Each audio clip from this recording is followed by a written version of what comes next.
First King 14.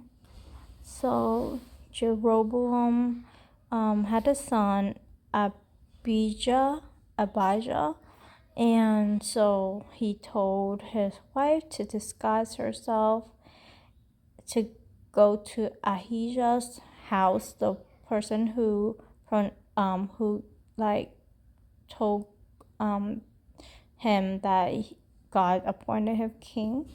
And so even though Ahijah could not see, God already told him what he needs to do.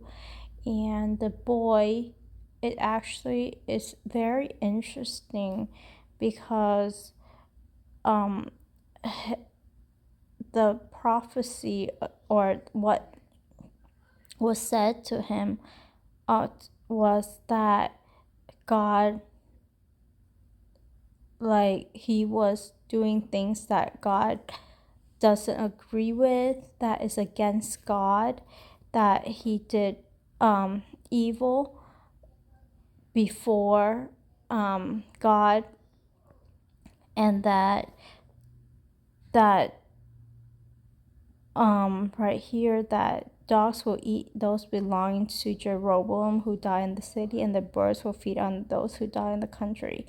And this one, and like he will cut off from Jeroboam every last male in Israel, slave or free. I don't know what that meant, but it sounds bad. That I guess he doesn't have any male heir, and the boy that Jeroboam like asked for will die because he is the only one in the house of Jeroboam in whom the Lord, the God of Israel, has found anything good. So it's interesting that his father did wrong and no one else in the family. God cannot find anything good in any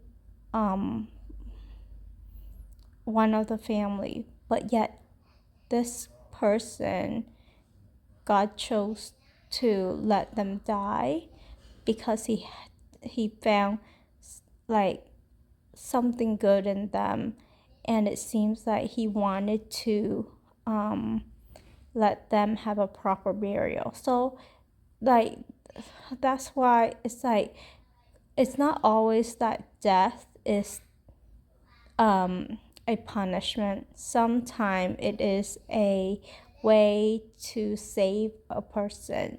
And I think in this little boy's like life, and for this particular little boy, God was saving him for himself. And so that's very interesting and mind-boggling, I think. And so that's what happened. And then they talk about Rehoboam be in constant like battle, and they too did like grotesque things in the sight of God. And I read about it and I'm just like just dying inside because it's like God has to put up with this. And sometimes I feel like, oh God, why don't you just like end it all? Because I'm tired of living in this world, and I know God is tired with all of like our rebellion and having to strive with men. But I think God thinks that it's worth more to him a saved soul than all the miseries that he has to endure and all the frustration that he has to endure, and this constant repetition of like disobedience and rebellion. And I think that's what we mean to him.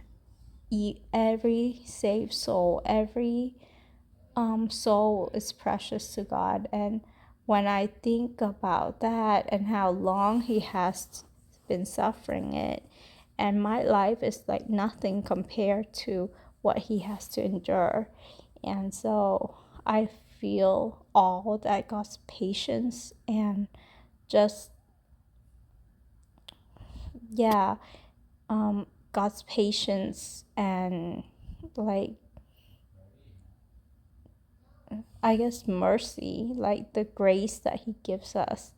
Um, and it's, and yeah, when I was saying that, I know that the Bible talks about how, like, like dogs will, like, eat the flesh, and then the birds will eat the flesh. And those sounds really bad, but we have to remember that God is allowing that to happen because these people were wicked.